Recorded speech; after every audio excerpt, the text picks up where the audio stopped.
Hello, everyone. Welcome to Go Ahead Tell Me. My name's Carly, and today we have director, writer, actor, and PhD Teddy Alexis Rodriguez with us.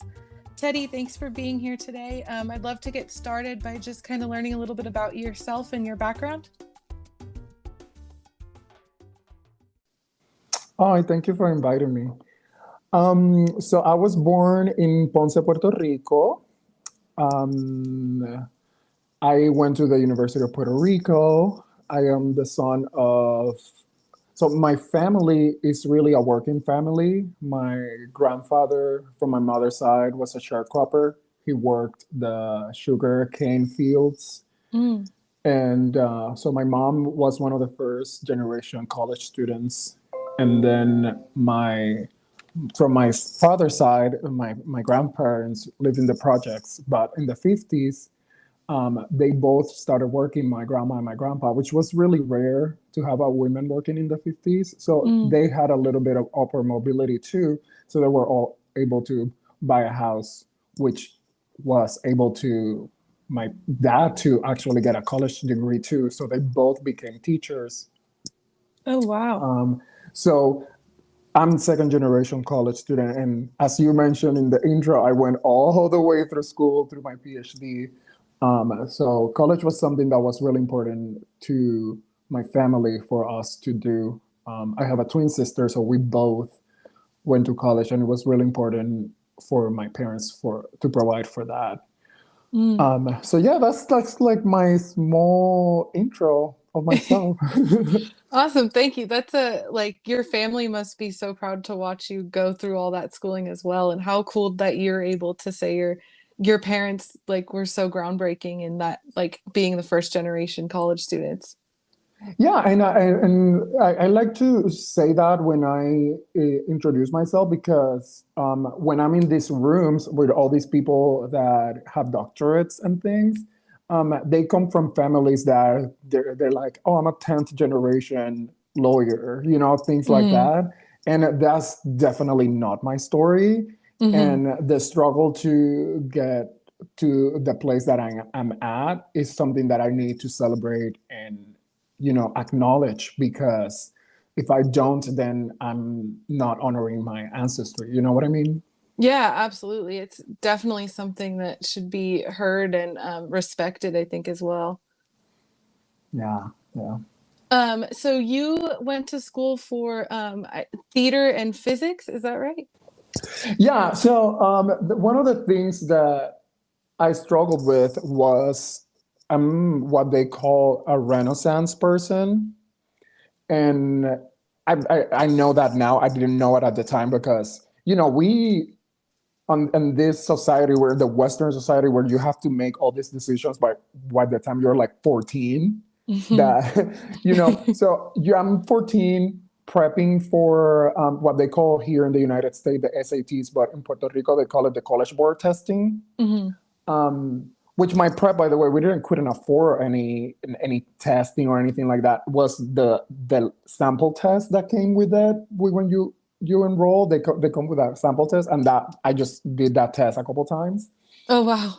So I didn't know what was going to study. So I did my testing, and I placed top 1% in math in the island. Oh, wow. And my science teacher was like, "That's so good," and I didn't know what that meant. I just felt like I could have got 100, and I was 99th percentile. He's like, "That's amazing." So Yeah. yeah, so I got early admission in the University of Puerto Rico, which is the top school in the island. And so I just remember my science teacher was always telling me, "You're really good in science. You should do physics or astronomy. I think that's your passion." And that's what I applied for. Mm. And obviously I got in, and I wanted to do theater since I was little. And there was like a little school, a performing arts school that was in my hometown, but the problem was that they cut the funding so much that you could only do the arts there, but you couldn't get your actual high school diploma there. Mm. So I was doing high school and then going to that school. So I basically attended two high schools. Oh, wow. And then, but my dad, very pragmatic, you know, I already told you my story. He's like, you ain't majoring in theater, so you better get something better than that. So I did all my electives like secretly in theater.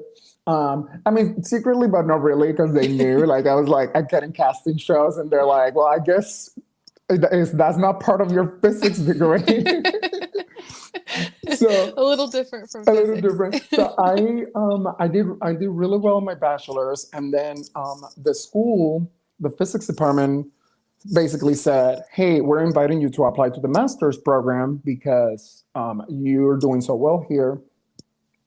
And I was not even 21 at the time, so I was a baby, Jeez. Yeah. and I was like, "Well, I don't really know." I don't really know. So yeah, sure. So I applied for it, and I got full writer into the program, which means that all my tuition was covered, Oh my goodness. and they were giving me money too because I was teaching, and I got a little grants for my research. I was doing really well, basically. Yeah. So I'm doing this, and then I realized this is the mistake, that the tuition waiver covered anything that I could like enroll. And don't tell a nerd that they can take whatever class they want, because they will. So I started putting my curricular sequence for theater together, and I was like, okay, so if I take these two classes, and this is while I'm doing my master's in physics, by the way, like Oh my god. how insane I was.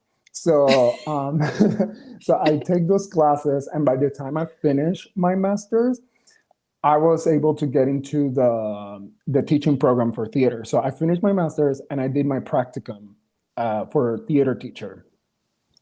And this is all around 2006. So I was like 24 at the time. And very busy, it sounds like. Very busy. So I finished, and I decided, well, I need to go for my doctorate, right? Because that's like the progression. And Of course.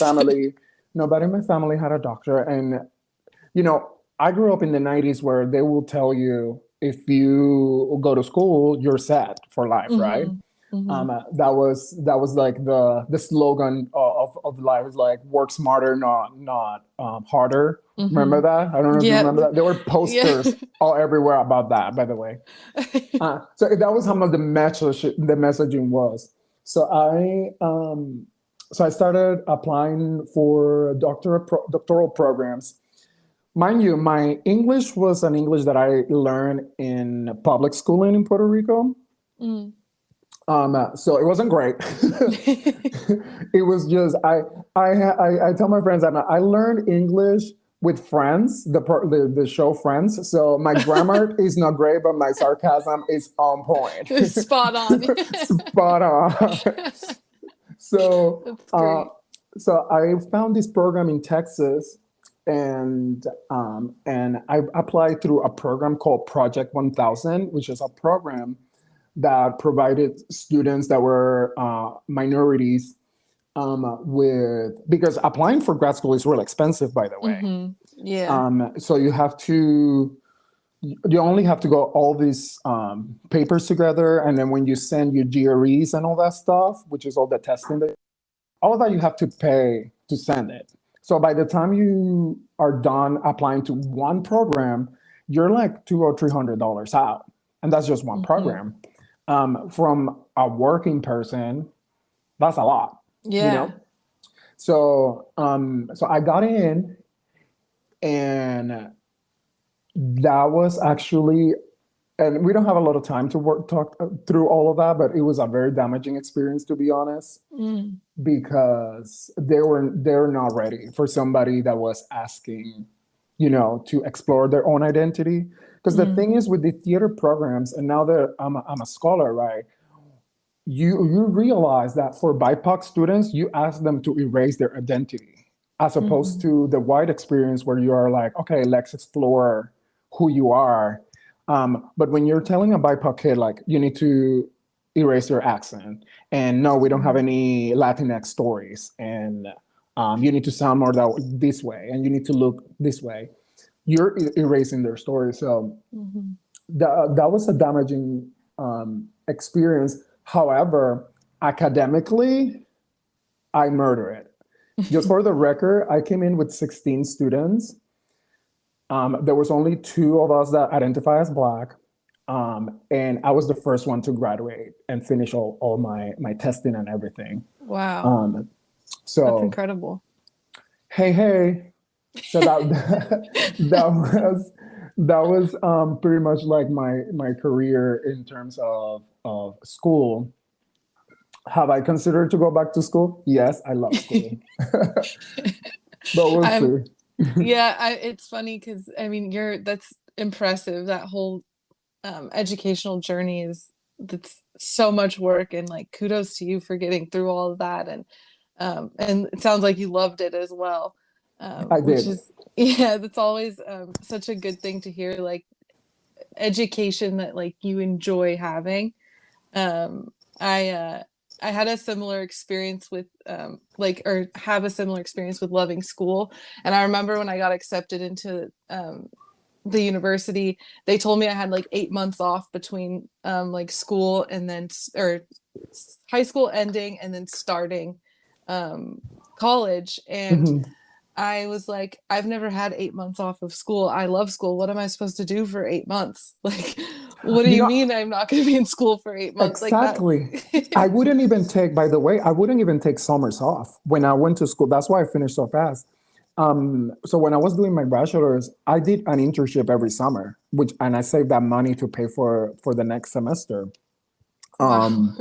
And yeah, and so or I will take classes in the summer. So yeah, I don't know what having time off is either. I'm like, Exactly. there's less students in school. I'm gonna take a class. Parking is nice. It's less crowded. Oh yeah.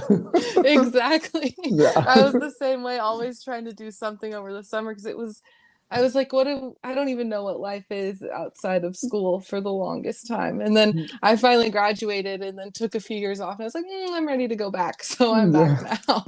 Okay. Good um, luck with that. yeah, thanks.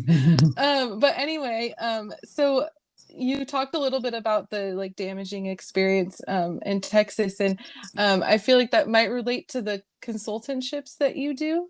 Hmm. And I'm curious about that because that work sounds really interesting and like very beneficial to not only like people but to companies as well or organizations. Right. So there's like a direct relationship within my theater work with that consultantship because when my purpose when I went to grad school was to do a directing track, which I did academically, but I didn't get to do my dissertation work on directing because there was like a lot of politics things and interesting. Please indulge me in this little story. Oh yeah, of course. Um, when there was this class that I was taking where I requested to design a Latinx show, Mm. and the professor was like, "No, why would I let you do that? That would be too easy for you. You need to do more like American stuff." And he Mm. gave me a show where it was like a white supremacy group getting together and planning like a takedown where they would like say the N word many times and they had a Confederate flag. And that's the show that I had to work on to Oh get my my. goodness. So it was like really on purpose, like, we don't want you to explore this. So what I did on the flip side was when I was putting together my research, I put together a program where actually we put identity of the diversity of the students to the forefront, which works from the equity standpoint. So basically what I'm saying is everybody is equal in the room, so they should have equal representation. And I'm not talking about if there's 10%, there's 10% of that Hmm. content. No, I'm talking about if there's 5 groups, all that 5 groups have to be represented equally, right? Because Hmm. just because there's less of me, of my type, quote unquote, doesn't mean that I need to explore less. No, I want to explore equally as the person right next to me. You know what I mean? Hmm. Because we, like, for example, Latinx, we're not a minority. We're being minoritized. Most of the spaces, we are like the biggest group. Hmm. We purchase in terms of the market. We purchase more movie tickets and like all of those things. So we're just being minoritized. It's not that we're in a minority. So Hmm. I designed that program, and from that I started doing consultantships because some spaces do realize that they have to do better, but they don't know how, Hmm. right? I do a plethora of things. It depends on what the needs. Sometimes it's just as simple as running a town hall for the school because there's a call to action from the students that happened a lot last year. Mm. A lot Oh, I of can imagine. Yeah. Oh yeah, last year was pretty much every other theater school had the students pretty much get together and they just look at their curriculum and they're like, this curriculum is awful. It is not inclusive at all. Hmm. And some schools that actually are completely revamping their curriculum, and that's really fun to do because I get to teach the professors how to do that, and how to do it in a way that is multiculturally competent. Hmm. Because for most people, they do believe in what it's called incrementalism, which it means that you keep the curriculum the way it is and you add a couple of BIPOC experiences. And I don't believe in that just because if we talked about how the curriculum was created in the United States specifically, because that's my main market, Hmm. really it was to be completely anti-Black from the get-go. Right. And those things kind of like got a little better. And I know we're on audio, so I'm using quote unquote very bold, that's not really the purpose. The purpose really was to make it harder for Black kids, um, Hmm. and to actually incite anti-Blackness. Because remember when we talked specifically about slavery. Hmm. How do you tell people that that was okay? Because humanly, when we see somebody in pain, we kind of like we're empathize with that. We're like, oh wait, what's happening? But you do it through education. Like, okay, these people are less than us. These people, this is what they get. This is what they were born to do, and you do it through schooling. And so those things just kind of reform into different things, but they're still present. So when I design those things, we keep that in mind. And I mean, they say things like, oh, there's these cultures don't have theater. Theater is the most basic art that we all do. Yeah. We just came from the pandemic. When you were not doing anything, what do? You eat food and you tell stories. Exactly. Nothing else, right?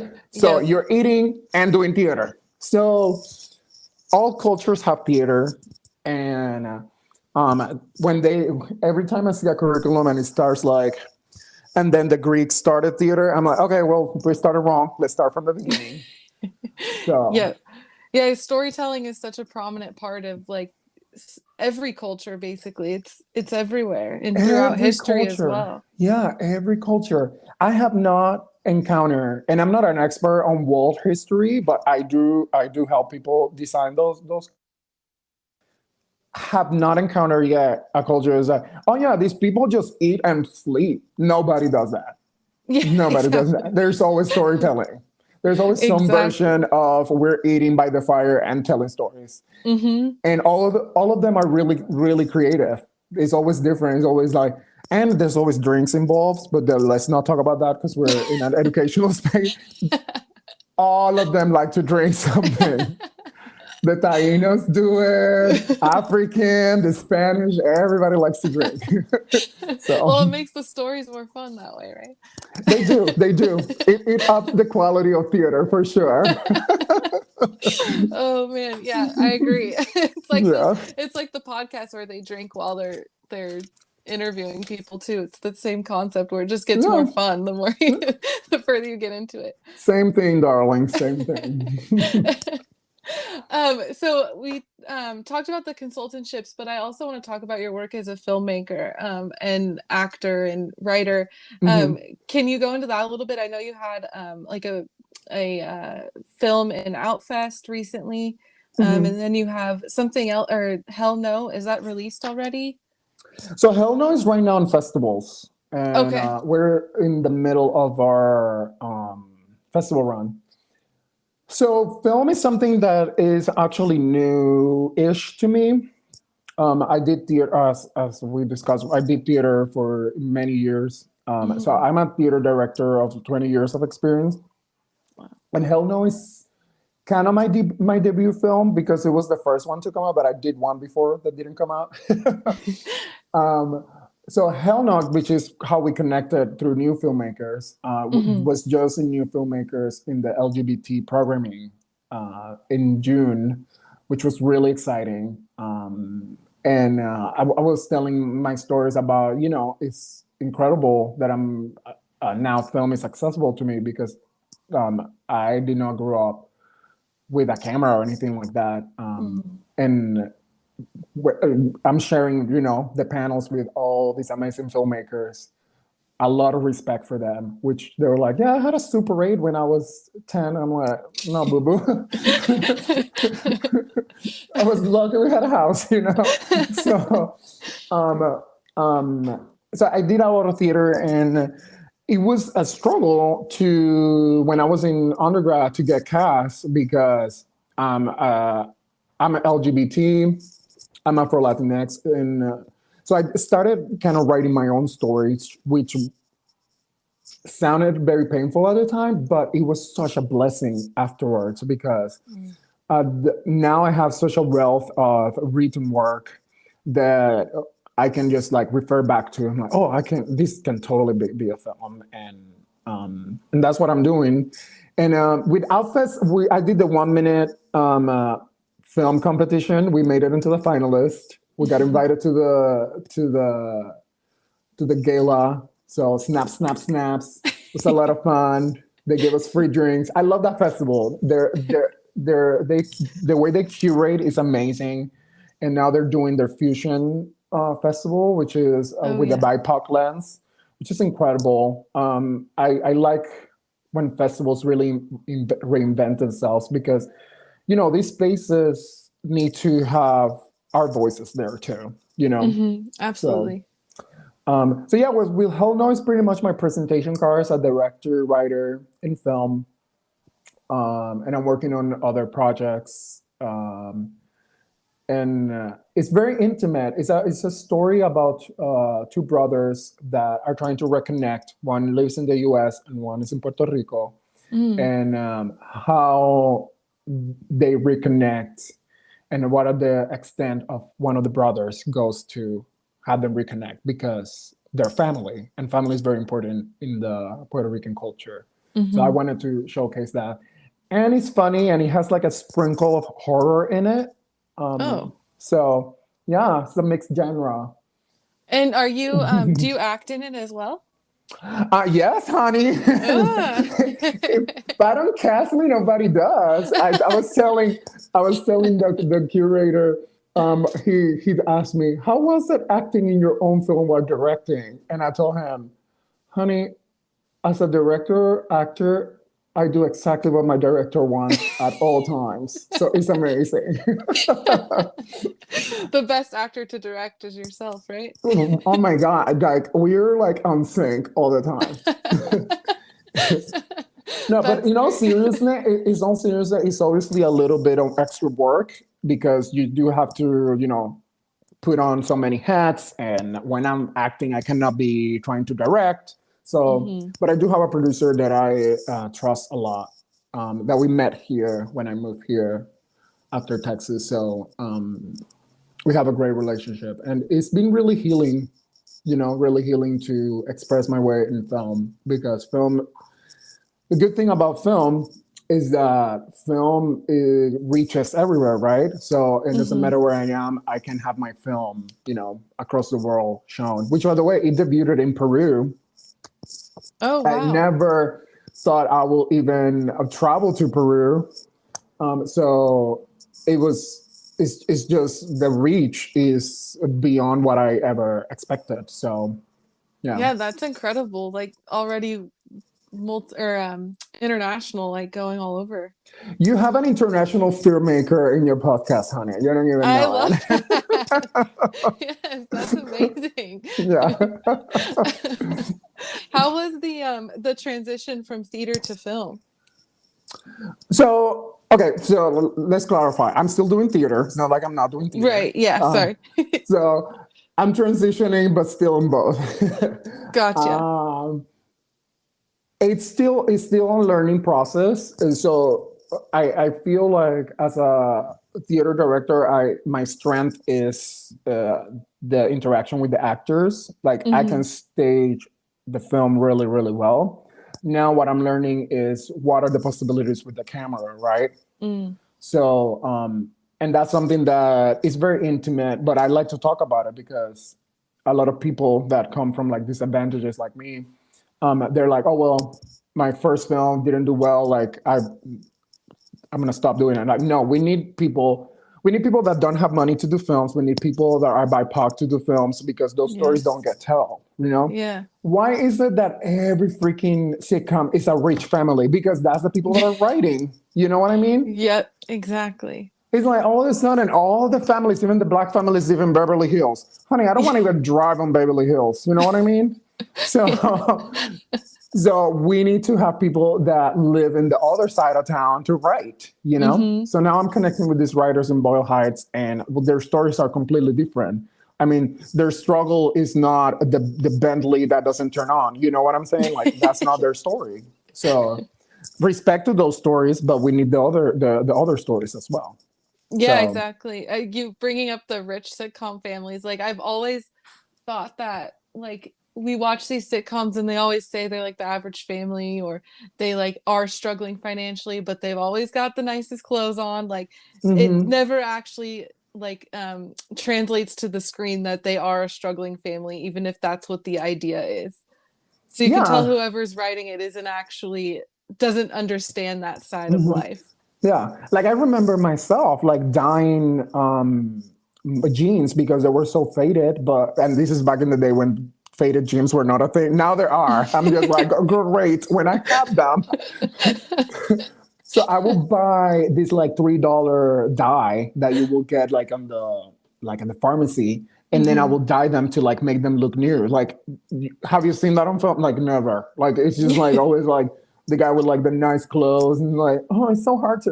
I'm like, okay, yeah, come on, yeah.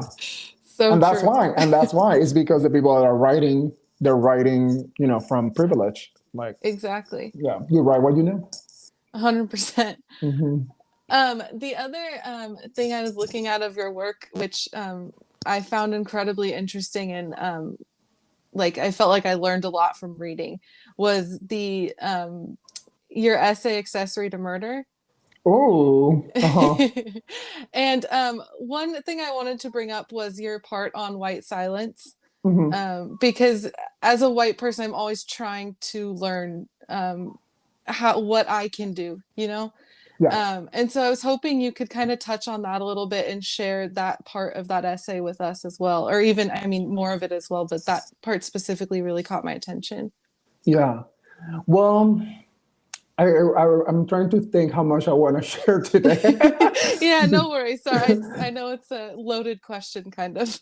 No, no, the question is great. It's just the story about that essay is actually really interesting. And I'm gonna tell it. I'm not gonna say names just for the sake of not saying names. But that essay I actually wrote right after George's demise. Right, he's Hmm. murdered. And it came from a place of frustration because I am Latinx and I'm also part of the LGBT community, and I'm also Black. Right, so Hmm. that story, I just feel like I don't belong to those communities, even though I identify with those communities, and it's because those communities are also anti-black, right? Hmm. And we don't talk about that. Like if you go to Puerto Rico, like people don't like to talk about race. They talk about like we are all, you know, all the colors, and we just saw it happen with the whole controversy with In the Heights, and you know. So I wrote that essay kind of like a call to action, like we need to own our own anti-blackness as Latinx people and as LGBT, and part of it is the white silence and the white silencing, which is from the Latino community, which is like, oh, we're not racist. That's not us, blah, blah, blah, right? Mm-hmm. And so I pitched it to these very, very huge Latinx um, publications, the pop Latinx. The first two that come to your head, those are the ones. I'm not going to say their names. And one of them were like, oh, yeah, we want it. And the other one, like a day later, were like, they both wanted it. And I'm like, oh, great. And then one of them offered to pay me to publish that essay. Oh, And I'm like, well, okay, I'm going with the money, right? So I go with them. I sign all my papers, and all of this, and I have a Google alert under my name, which sounds really pretentious, but when you've been quoted on the media for stuff that you can say, you put a Google alert on your name. Oh yeah, for sure. So, which I have, and we won't get to that, but I did. So. I get a hit with that. They published it, but I never got I signed my contract and everything, but I never got the money nor the contract back, right? Oh. So I'm just like, weird. So I go on to their website, and it looked like they published it and then they took it away. And then this publisher started ghosting me, right? So I'm like, hey, what's happening? Blah, blah, blah. For like 2 months. And I'm like, what is happening? Oh my God. I know. So finally, they replied to me, and they were like, well, we're trying to fact check your essay has been taken low. And I'm like, it's an opinion essay. I'm not quoting anybody. It's not a fact check. Like I'm not putting facts in there. It's just an essay. So anyway, so finally I was like, well, release my essay back, please, because like I don't know what's happening. A month later passes. They gave me back my essay. So I tried to go to the other one that says yes. Of course, it lost all momentum because it was like 3 months later. Mm-hmm. And we're really fast, right, to move on, right? It's like, oh yeah, this doesn't matter anymore. Exactly. So the other company was not interested. So I self-published it. So I'm really impressed that you found that. I don't know if I answered your question. What was your question? Like, what was my opinion? I go into stories. I love storytelling. I know, and I love it. I love listening to it. So, no, it was such an interesting essay to read. I really, really loved reading it. So I wanted to bring it up and talk with you about it, just because I don't know, it really resonated with me, and what you brought up, the points you brought up. It was a perspective I feel like I don't see a lot of. So I really appreciated your writing in that. But just specifically, the white silence was the paragraph or the part that really made me question that. Yeah. So basically, I'm telling my whitinos, right, how we lovingly call them.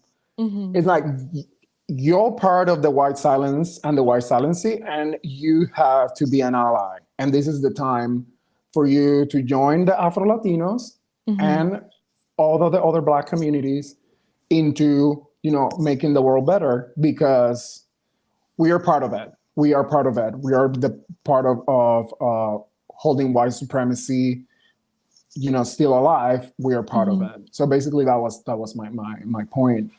And I was inviting everybody to be a white savior, right? Because we love white savior movies. And so I always use a little bit of comment. I'm like, this is your time to shine. Imagine like all these whitinos that are with the Afro-Latinx, they're going to make movies about them. You know how it is. Yeah. They love the Help and what was the other one? The recent one, the Green Book. They love the movies. Oh yeah, and Blindside, I think, is one of them too that I've seen like that. One way to get greenlit, a white savior movie, honey. Yeah, exactly. That's where it's at. That's where it's at, Latinos. Come on, get on it. But do it in real life.